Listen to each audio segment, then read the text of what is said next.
Hey everybody, welcome to our virtual Bible study. If you are a regular participant in this particular class, then you probably want to know that this is lesson number 6, part B. All right, so this is the second half of lesson number 6, which means if you are just tuning in, right, you've not watched any of the other videos, you're okay to watch it, but it might be helpful to go back and see some of the other videos that lead up to this particular discussion, because I'm going to start right in the middle of where we left off last week. So if you've not watched last week's, at least maybe go back and see that one, and then tune in to lesson number 6, part B, which is a continuation of the study we started last week. And if you were with us, you know that we are now starting our formal arguments for the existence of God, in the sense that we're now providing, this is why we believe that God exists. This is how we know that he exists. Here is the evidence for the existence of God. And I would say if you go back in the first 5 lessons, and there are some of those that are 1 or 2 weeks long, so there's a few videos. If you've not watched any of those videos are the foundation of why we're arguing for the existence of God the way that we are. We freely admit, as a spirit being, an invisible spirit being, God's not going to be able to be verified by the scientific method. You're not going to be able to put him under a microscope or look through a telescope and see him with your eyes, or experiment on God to know his nature. Instead, we use a different kind of scientific investigation. It's a legitimate type of scientific investigation. It just works based on the conclusions, the implications, the conclusions based on the evidence that's provided. It's like a CSI, right? So if you have a crime scene and you walk up to a crime scene, you can investigate that crime scene and you can make conclusions, and sometimes, and a lot of times they do, draw a conclusion on who committed the crime based on the evidence that was there. Even though you can't see the crime physically taking place, there's evidence that's left behind, and God is exactly the same way. His fingerprints are all over creation, and they've been left there on purpose to help us draw a conclusion about his being, about his existence. So I hope you're tuning in tonight and you're ready for some good study. And again, I'm going to start in the middle of start where we left off in the first part of lesson number 6. So if you've not watched that, it may seem like we're jumping right into a discussion. That's because we are. Hey, before we go any further, can I get you to do a couple of things for me? If you're on Facebook, would you give us a thumbs up, and then would you share the video? One of the things that really helps to promote the video is to share it on your timeline, right? Because there may be friends on your friends list that we have no connection with, but if you share it on your timeline, then they gain access to the materials that we publish for the church's Facebook page. The same goes true with YouTube. On YouTube, it's really important to view the video, and so subscription really helps you out with that. So if you'll subscribe to our channel, it means that every time we publish a video, you get the benefit of never missing it. You get an update, you get notified that we have new content. You can watch the content, and it helps push our videos up in the queue. Obviously, we're never, I don't know that we would ever be, but I would say that realistically, we're not going to be as popular as worldly things.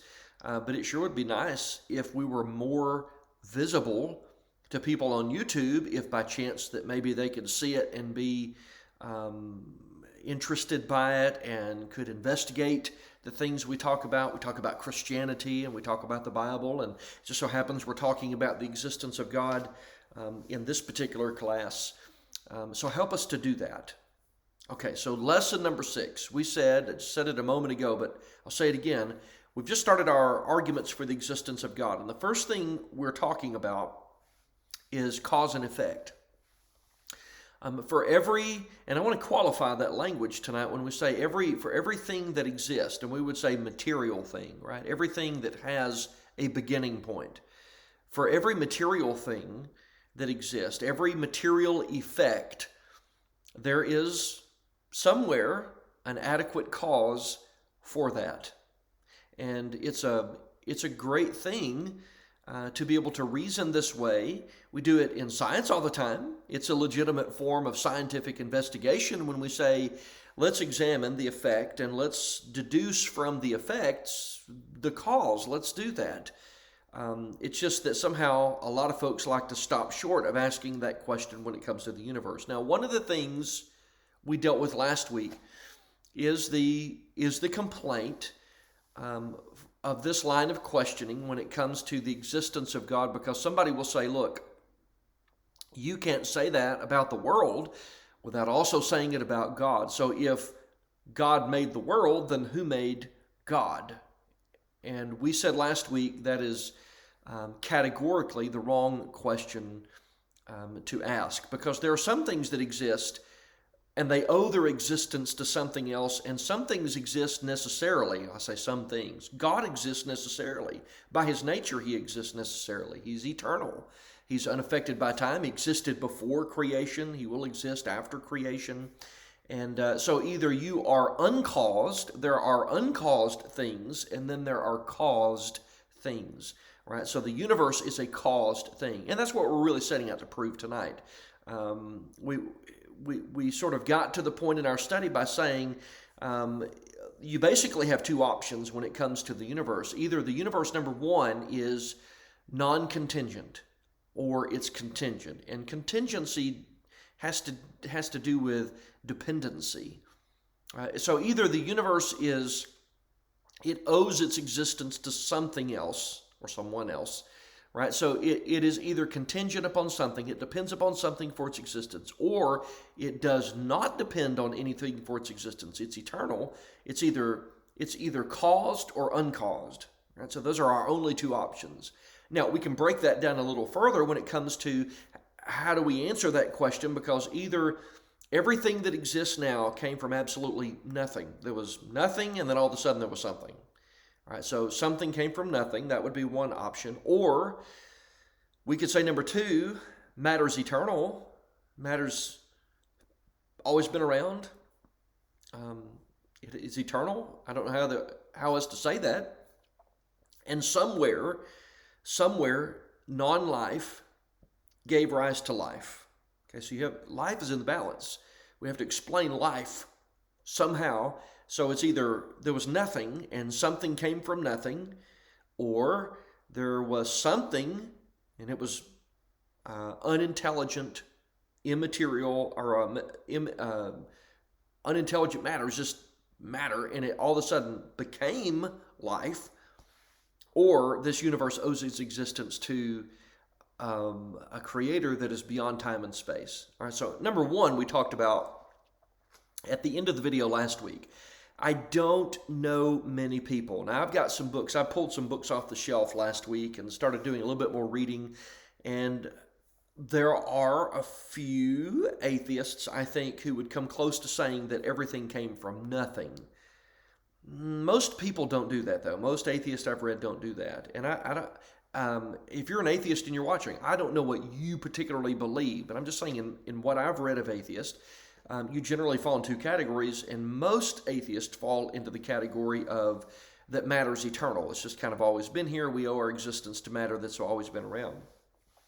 I don't know many, again, that believe that there was just nothing and something came from nothing. There was nothing, and all of a sudden, boom, there was something, and that something was life. That nothing gave rise to life. That's not an option many pursue. The second, though, is an option a lot of people pursue, and that is that that life came from non-life. So you have eternal, unintelligent matter, and it sparked life. Okay, so that's option number two, and I want to talk about that option, and if we can eliminate that. And we eliminate the first, right? We talked about that last week. When you have zero and you have zero and you add zero to it, you get zero, right? You can't have something from nothing. That's just the way the world works. That's reality. And most people understand that. And maybe even some that do advocate for it just because they don't want the alternative. But so let's take a look at option number two. Option number two is that matter is eternal, right? That matter has all these, matter basically has divine qualities. There's no other way to say it. Instead of worshiping God, people just worship matter and creation because they posit within creation the attributes of the Creator. So there's really a debate. Which creator do you want? Do you want the creator of matter or the creator of the universe, which is God? That's neither here nor there. That's just, I'm just thinking out loud. So let's talk about the universe. Is the universe eternal? Is matter eternal? Has it always been here? Will it always be here? Is it ever present, omnipresent, unchanging? Is that what matter is, or is matter something different than that? So either the universe exists necessarily by its own nature, or it owes its existence to an external source. Here's where science helps us out a great deal, right? So there's some things, right, when it comes to argumentation, right, I can't put God under a microscope. That doesn't mean science is irrelevant to the discussion. And we're not trying to pick and choose. It's just that, again, right, I might walk into a crime scene and I may have to use sort of an origin type of science, right, where I'm investigating clues left behind to reach a conclusion, but I might be able to use the scientific method on the clues that are left behind. And while the scientific method can't tell me, it can't tell me anything about the past or about a one-time event in the past, and it can't tell me anything about what I can't see or be appealed to by the senses in any other way, I can use it on the universe, and I can learn there are laws established within the universe that help me deduce something about God and about our Creator. And so in this particular branch of our study, under this question, there are laws, established laws within our universe called the laws of thermodynamics.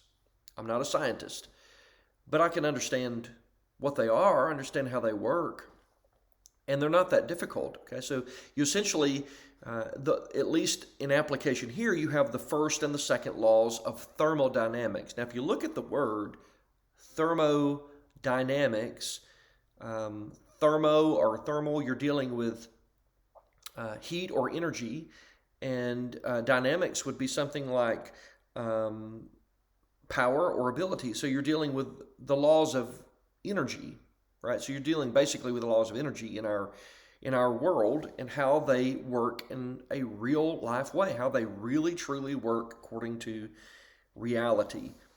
So here they are.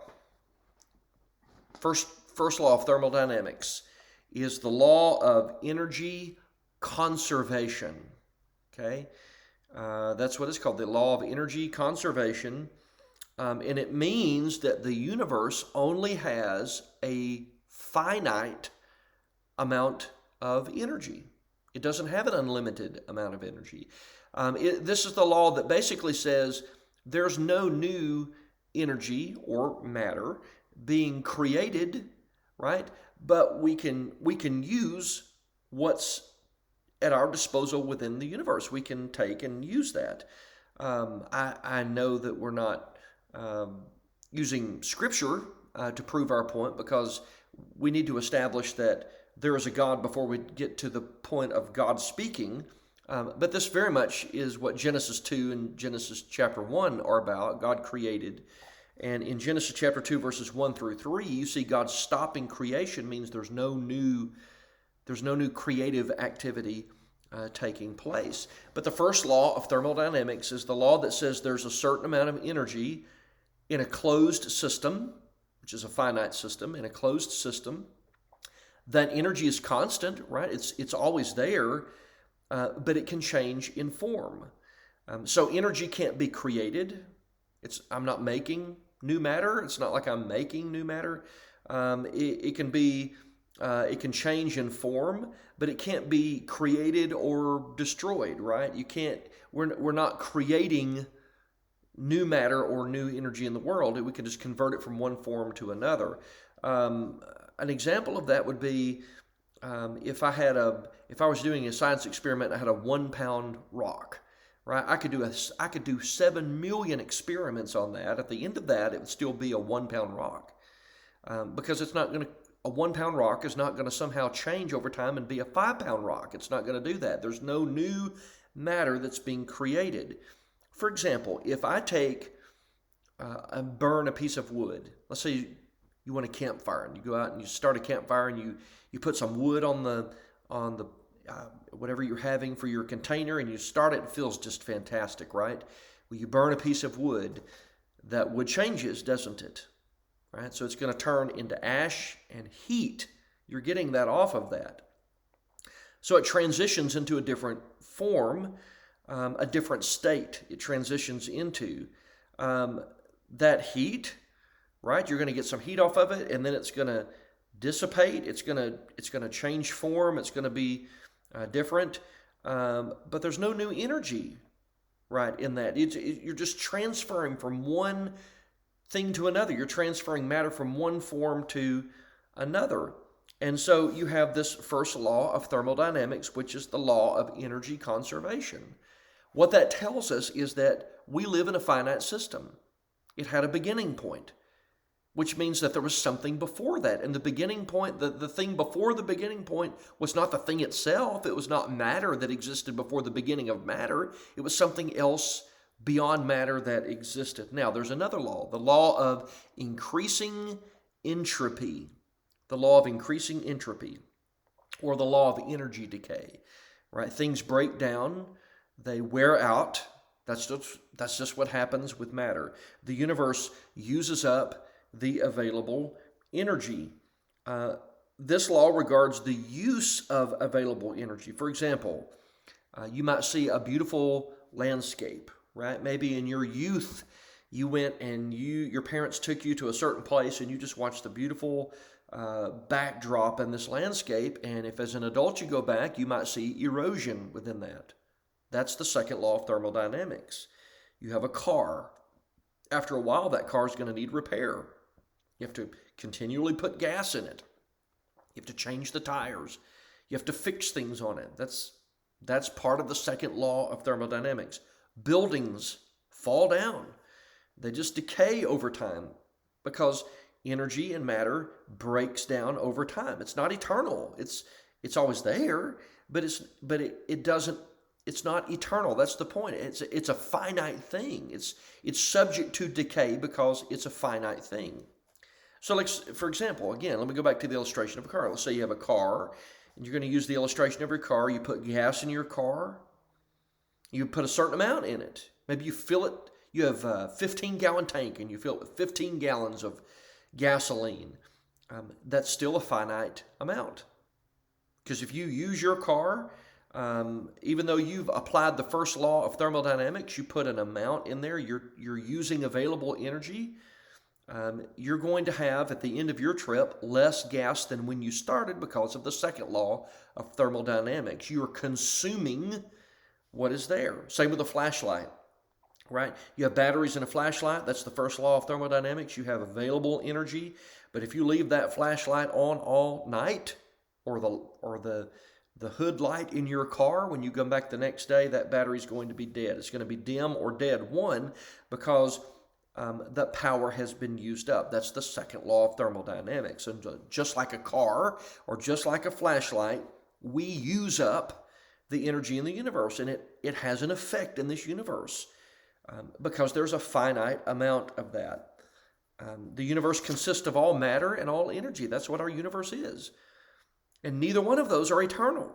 Okay, so that leads me to the conclusion that if they are not eternal, then there was a definitive beginning point for this universe. It just hasn't always been here because the laws of thermodynamics legislate against matter just having always existed. So the universe must have a cause that is non-physical, that is immaterial, and that cause is beyond time and space, because time and space, you're dealing with things subject to the laws of thermodynamics. And it's as simple as that. The universe itself, because of the nature of the universe, is a contingent system. It depends upon something else for its existence. It doesn't exist necessarily. It cannot exist necessarily because of the nature of it. And those laws, the laws of thermodynamics, tell us something about the nature of the universe. If you think about time itself, right? We live within time and space. Energy and time and space, these are all part of our universe. Time itself is successive. Right now, today, as you're watching this, as we're going through this material, right now, today, is the end of history. Maybe we get a tomorrow. And if tomorrow is here, then we'll have one more day of history. But this is the end of history. And something that has a definitive ending point also has a beginning point, right? So if you're talking about the end, if you're ending with today, as far as the timeline is concerned, it can't be infinite because infinity has no end, and yet our end is today. So all of this testifies to the fact that causation, cause and effect, is a very good way of examining our universe and asking the question, where did this come from? What's the cause of this great effect, this universe? And the answer is not the universe itself, right? It's something other than that. So we go back to that issue of causation, and we know that our universe must have had a personal beginning, not an impersonal beginning from the eternality of matter, which cannot be based on laws of science. But the universe is contingent. We owe in this universe our existence to an external cause that is not impersonal. Matter did not cause itself. That's ridiculous, right? I'm not trying to insult people. I'm just saying it's ridiculous to suggest that matter caused itself. The impersonal matter made itself personal. That's ridiculous. Energy did not presume to bring itself into existence. So the origin of this universe is personal. It is a mind that came before matter. It doesn't make sense to suggest that non-life gave rise to life. That's our option. Either we believe that life spontaneously generated by accident from inorganic substances that have always been here, or we were created purposefully by an eternal force. Those are our options. And again, we acknowledge the law of cause and effect in every single thing that we do. It should also apply when we're asking the question about the universe. But the effect, right? The effect cannot be qualitatively superior or quantitatively greater than the cause itself, right? And I say that because it seems, it is definitely unreasonable. It's ludicrous, it seems, to suggest that this grand universe is greater than the cause of it, and it is not. So something beyond this universe caused this universe. All right, that's the cause and effect argument. It's either, again, we come back to these two options. Either this universe depends upon its existence for something, or it does not. And the laws of science suggest that option number two it's not right. We do depend upon something because there's a definitive beginning point for this universe, and that causes God. All right, so next week, let's talk about design. That's the hot topic in our discussion. We're going to talk about design. Is there something evidenced in the design of this universe that suggests a designer? We'll talk about that. Hey, thanks for tuning in tonight. I really appreciate it. Please, again, I'm not averse to questions. We love talking about things. We have an influx of questions right now, which is good. I'm trying to keep up with all the people asking questions, but it's a good thing. I don't mind talking, and my offer stands. If I don't care to buy you a cup of coffee, let's sit down and talk. I'm trying to be open and honest. I hope you are too, and I'm convinced that if we're honest, honesty will lead us to the conclusion that there is a God. And then we can talk about what he has said because he has spoken, and we can find out what his will is. He's got a place for us to find out what his will is. Hey, please understand, know I love you, but the God that exists, he loves you even more than I do. So come back next week, same time, and we'll pick up where we left off. Thank you guys. Appreciate it very much. Bye.